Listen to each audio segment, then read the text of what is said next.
Rome സാമ്രാജ്യത്തിൽ ഭരണം കാഴ്ചവെച്ചിരുന്ന Claudius രണ്ടാം ചക്രവർത്തി അദ്ദേഹത്തിൻ്റെ കാലഘട്ടത്തിൽ വളരെ നിഷ്കർഷനായി ജീവിച്ചിരുന്നൊരു ചക്രവർത്തിയായിരുന്നു. ക്രൂരനായ ക്ലോഡിയസ് ചക്രവർത്തി. എന്തുകൊണ്ടാണ് ക്ലോഡിയസിനെ അങ്ങനെ ക്രൂരൻ എന്ന് പറയുന്നത്? പട്ടാളത്തിലേക്ക് ചേർന്ന യുവാക്കൾ ആരും തന്നെ വിവാഹിതരായി തീരരുത്.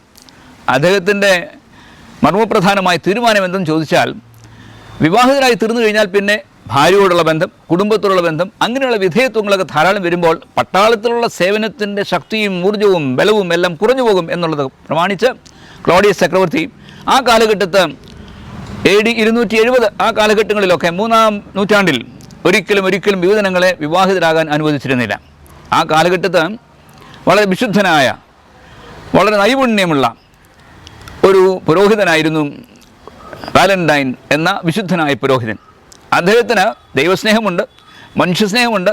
മനുഷ്യരൊക്കെയും കുടുംബസ്ഥരായി തീരണമെന്ന് വേദപുസ്തകത്തിൽ പറഞ്ഞിരിക്കുന്ന പ്രമാണങ്ങളൊക്കെയും നിലവിൽ വരുത്തണമെന്നുള്ള ആഗ്രഹം അദ്ദേഹത്തിനുണ്ടായിട്ട് രഹസ്യമായി അദ്ദേഹം ദമ്പതികൾക്ക് വിവാഹം ക്രമീകരിച്ചു കൊടുക്കാനായിട്ട് ആവേശത്തോടു കൂടി അദ്ദേഹം മുന്നേറിക്കൊണ്ടിരുന്നു. ഇത് രാജാവിൻ്റെ ഇക്കാര്യം രാജാവിൻ്റെ ശ്രദ്ധയിൽപ്പെട്ടപ്പോഴോ കോപാകുലനായ രാജാവ് ശാഠ്യനായി, അദ്ദേഹം ക്രൂരനാണല്ലോ, അദ്ദേഹം തീരുമാനിച്ചു, ശരി, ക്ലോഡിയസിനെ വിട്ടാൽ ശരിയാവില്ല. അവനെ പിടികൂടി, അവന് വിചാരണ ചെയ്തു, അവനെ തല്ലിക്കൊല്ലാനായി ഒരു വിധി എഴുതുകയും ചെയ്തു. മാത്രമല്ല, കൊല്ലുന്നത് എങ്ങനെ, അവന് രക്തസാക്ഷിത്വം വഹിക്കണം, രക്തസാക്ഷിയാക്കി തീർക്കണം എന്നുള്ളതായിരുന്നു ക്ലോഡിയസ് ചക്രവർത്തിയുടെ തീരുമാനം. അങ്ങനെ അദ്ദേഹം പിടിക്കപ്പെട്ടു. കാരാഗൃഹത്തിൽ കഴിഞ്ഞിരുന്ന കാലഘട്ടത്തിൽ തന്നെ വാലന്റൈനെ കുറിച്ച് മറ്റൊരു ലെജൻഡ് അല്ലെങ്കിൽ ഒരു ചരിത്രം പറയുന്നത് എന്തെന്ന് ചോദിച്ചാൽ, അദ്ദേഹം വളരെയധികം ദീനാദയാലുവായിരുന്നു. അദ്ദേഹത്തിന് കാരാഗൃഹ പ്രമാണിയുടെ മകളുമായി ഒരു ബന്ധമുണ്ടായിരുന്നു. ആ കാരാഗൃഹ പ്രമാണിയുടെ മകള് രോഗിണിയായിരുന്നു.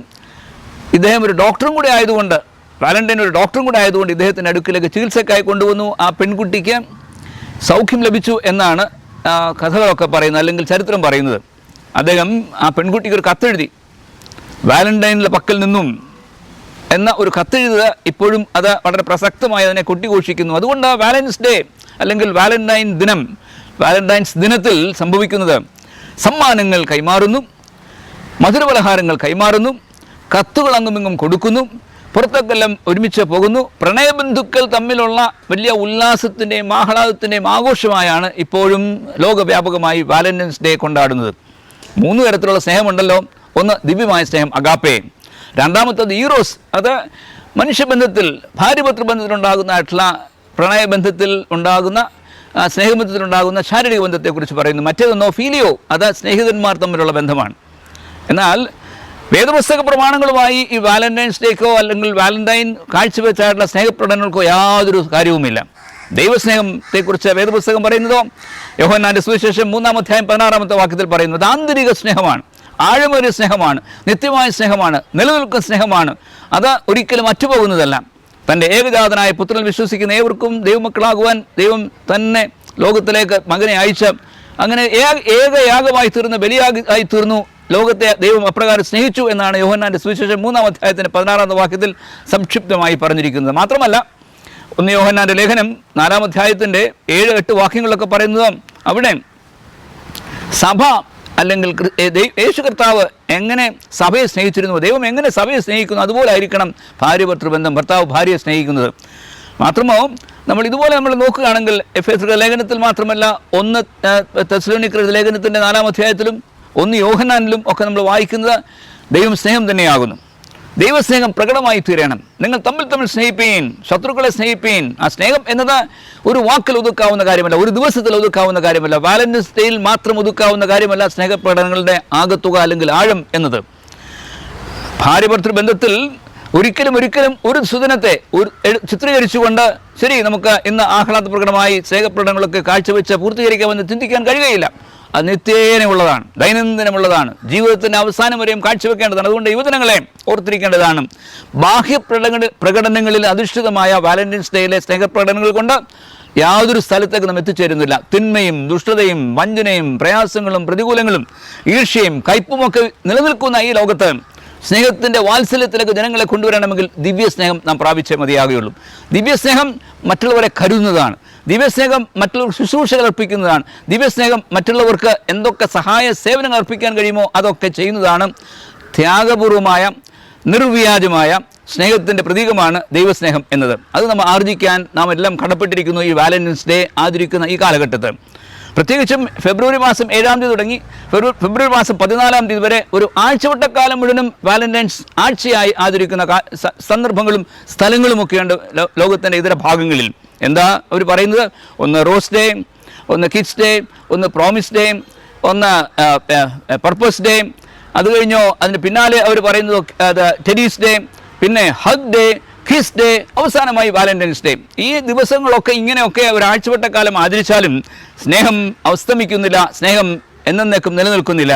അതൊക്കെ താൽക്കാലികമാകുന്നു, നശ്വരമായി പോകുന്നു. പക്ഷേ ദൈവസ്നേഹം പ്രാപിക്കുന്നുവെങ്കിൽ വാലന്റൈൻ രക്തസാക്ഷിയായതുപോലെ തൻ്റെ ജീവനെ നൽകാൻ തക്കവണ്ണം, ഒടുക്കാൻ തക്കവണ്ണമുള്ള സ്നേഹമാണ് ശരിയായുള്ള വേദപുസ്തകത്തിൽ പറഞ്ഞിരിക്കുന്നതായിട്ടുള്ള ദിവ്യസ്നേഹം. വാലന്റൈനെ കുറിച്ച് പറയുമ്പോൾ ഒരിക്കലും കത്തോലിക്ക സഭ ചെയ്യുന്ന പോലെ നാം നവീകരണ സഭ, വേദപുസ്തക ഉപേക്ഷയിലുള്ള നവീകരണ സഭ ഒരിക്കലും വാലന്റൈനെ ആദരിച്ച് മാനുഷിക തലത്തിനപ്പുറമായ ഒരു ആദരവ് നൽകുന്നില്ല. അദ്ദേഹം ക്രിസ്തുവിനെ പോലുള്ള സേവനങ്ങൾ അർപ്പിച്ചു, സ്നേഹം പ്രകടിപ്പിച്ചു, അദ്ദേഹത്തിന് വാത്സല്യമുണ്ടായിരുന്നു, അദ്ദേഹത്തിന് തൻ്റെ ജീവനെ തന്നെ വിട്ടുകൊടുക്കാനുള്ള ദൈവസ്നേഹം തന്നെ ഉണ്ടായിരുന്നു. പക്ഷേ അതൊന്നും വേദപുസ്തക പ്രമാണത്തിൽ പറഞ്ഞിരിക്കുന്ന സ്നേഹവുമായി ഒത്തുചേർക്കാനോ അല്ലെങ്കിൽ അതിനോട് തുല്യതയോ നമുക്ക് നൽകാൻ കഴിയുന്നതല്ല. അതുകൊണ്ട് അദ്ദേഹത്തെ അങ്ങനെ അമിതമായ കത്തോലിക്ക സഭ ചെയ്യുന്ന പോലെ ആദരിക്കുന്നില്ല. നവീകരണ സഭ അദ്ദേഹത്തെ ബഹുമാനിക്കുന്നു. എന്താ? ദൈവസ്നേഹം വിളമ്പിയ മനുഷ്യൻ. പക്ഷേ വാലന്റൈൻസ് ഡേ കൊണ്ടാടുന്ന വേളയിലൊക്കെ ഓർത്തിരിക്കേണ്ടതാണ്, ഈ സ്നേഹം പകർന്ന അനേകം മിഷണറിമാർ, തങ്ങളുടെ ജീവനെ അർപ്പിച്ച ആളുകൾ, വര്യന്മാർ, മിഷണറി വര്യന്മാർ, സ്ത്രീ പുരുഷന്മാർ, ദമ്പതികൾ ആഗോള വ്യാപകമായുണ്ട്. ഭാരതരാജ്യത്തിലോ 1999 ജനുവരി മാസം 23-ാം തീയതി ഗ്രഹാം സ്റ്റെയിൻസും തൻ്റെ 2 മക്കളും തിമത്തിയും ഫിലിപ്പും അവർ മയൂർഗഞ്ചിൽ, ഒറീസയിൽ ഒരു രാത്രിയിൽ ജീപ്പിൽ അവർ ഉറങ്ങുന്ന വേളയിൽ തന്നെ ക്യാമ്പിന് പോയി അവർ രാത്രി ചെലവിടുമ്പോൾ അവരെ അഗ്നിക്കിരയാക്കി രക്തസാക്ഷിത്വം വഹിച്ചു. പ്രിയപ്പെട്ട സുഹൃത്തുക്കളെ, ദൈവസ്നേഹത്തെക്കുറിച്ച് ചിന്തിക്കുമ്പോൾ മറ്റൊരു ചിന്ത നമ്മുടെ മനസ്സുകളിലൊക്കെ ഉദിക്കുന്നത് LMS മിഷണറിമാരുടെ പാരമ്പര്യവും അവരുടെ വരവും അവരുടെ സേവനങ്ങളുമാണ്. LMS മിഷണറിമാർ ഇംഗ്ലണ്ടിൽ നിന്നും അവരുടെ സുഖസൗകര്യപ്രദമായിട്ടുള്ള ജീവിതചര്യകളൊക്കെ വിട്ടേച്ച് അവരുടെ കുടുംബം, അവരുടെ ബന്ധുമിത്രാദികൾ, ആസ്തികളെല്ലാം ഉപേക്ഷിച്ചിട്ട് നമ്മുടെ നാട്ടിൽ വന്ന് തിരുവിതാംകൂറിൻ്റെ വിവിധ മേഖലകളിൽ, കേരളക്കരയുടെ വിവിധ ഭാഗങ്ങളിൽ, തെക്കൻ തിരുവിതാംകൂറിൽ വന്ന് നടന്ന് അവരെ ഭവനങ്ങൾ സന്ദർശിച്ച് അവരവിടെ ഇവിടെയായി ക്രിസ്തീയ വിശ്വാസത്തിൻ്റെ സ്നേഹം വിളമ്പി, ദൈവസ്നേഹം വിളമ്പി. അത് മാത്രമല്ല, അവിടെയൊക്കെ ഉണ്ടായിരുന്ന അനാചാരങ്ങളൊക്കെ മാറ്റി. മദ്യപാനമുണ്ടായിരുന്നു, മാറുമറയ്ക്കൽ അന്ന് ഒരു കാലഘട്ടത്ത് അവർക്കാർക്കും പ്രാപ്യമല്ലായിരുന്നു, വനിതകൾക്ക് മാറുമറയ്ക്കാനുള്ള സ്വാതന്ത്ര്യമില്ലായിരുന്നു. അങ്ങനെയുള്ള അനീതികളും അക്രമങ്ങളും ഒക്കെ ഉണ്ടായിരുന്നൊരു കാലഘട്ടത്തിൽ കേരളത്തിൽ തിരുവിതാംകൂറിൽ അന്ന് മഹാരാജാവിനെ സ്വാധീനിച്ചും ജനങ്ങളെയൊക്കെ ദൈവസന്നിധിയിലെ കൊണ്ടുവന്നും ആരാധന സമൂഹമായി മാറ്റി ദൈവസ്നേഹം പങ്കിട്ടവരാണ് ത്യാഗികളായ ഈ LMS മിഷണറിമാർ. LMS മിഷണറിമാർ വന്ന ശേഷമോ വിദ്യാഭ്യാസം അവരെ നൽകി, വൈദ്യചികിത്സ നൽകി, ശാരീരികമായും മാനസികമായും ആത്മകമായും അവർക്ക് വളർച്ച നൽകാൻ തക്കവണ്ണം ദൈവസ്നേഹത്തിൻ്റെ ആഴങ്ങളിലേക്ക് അവരെ കൊണ്ടു നടന്നു. അത് മുഖാന്തരമായി ഒരു ജനമായി വളർന്നു. അങ്ങനെ CSI സഭ ഉടലെടുത്തു. CSI സഭയിലേക്ക് തന്നെ അനേകം സഭകൾ, കൊച്ചു സഭകൾ ഉണ്ടായിരുന്നൊക്കെ കൂട്ടിച്ചേർത്ത് അതിനുള്ളിൽ ഉണ്ടായിരുന്ന ആ ദൈവസ്നേഹത്തിൻ്റെ ആഴം വർദ്ധിപ്പിക്കാനായി പ്രാദേശികമായ സഭകൾ ഉടലെടുത്തു. അങ്ങനെയാണ് CSI സഭയും രൂപീകൃതമായത്. LMS പാരമ്പര്യത്തിൽ CSI സഭ ഉടലെടുത്തു ഈ പ്രദേശങ്ങളിലൊക്കെ.